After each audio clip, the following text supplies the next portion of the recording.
In A Discovery of Witches, we learn about a reluctant witch named Diana Bishop, who's a historian and finds in Oxford's Bodleian Library a mysterious manuscript called Ashmole 782. And even though she's tempted to take a longer look at it, she sends it back into the stacks and thinks her ordinary life will continue.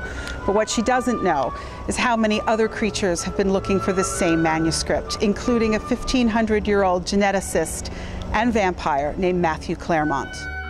We're going to go out on a little tour because one of the things that happens in this book is that my vampire and witch have to go out on a first date. And the way that they do that is by Diana figuring out that maybe he tells her he can eat anything, this vampire.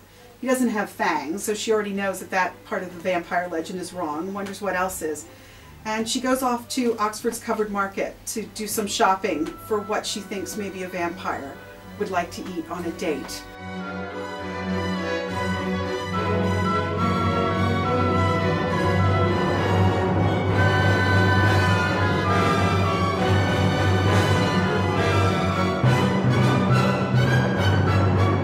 So Duke Humphreys is one of the oldest parts of the Bodleian complex, and it has desks that go back to the 16th century, to the Elizabethan period. And in the arts end, you look down the center part of the library to the Selden end, which is where Diana and Matthew first meet. All Souls College was perfect for Matthew for two reasons. The first being that it's a college that has no undergraduates, only fellows. You are invited to be a member of All Souls College. And the second reason All Souls College was the perfect college for Matthew was because it has reputedly the second best wine cellar in the entire country after Buckingham Palace. So for a vampire, these two things would be crucial.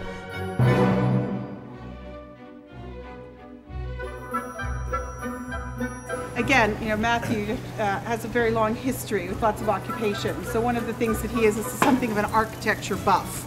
And so this is one of those features of Oxford that always stands out to him, and I think offends him just a very slight bit as being not quite fitting to have done this in such a late date. But again, that's the corner where he watches and tries to figure out what this woman is hiding.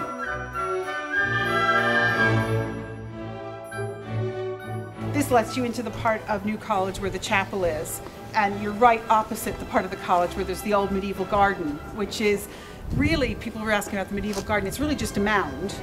So when she goes in, she thinks she sees someone standing on the mound watching her, and it is indeed Matthew, who has already beat her from the bridge by climbing along the roof lines and is now inside New College. So New College is just, again, a sort of such a special old college here at the university that even though it's not a college that I was affiliated with, it was a college that I very much thought was the perfect kind of place for Diana and Matthew to be.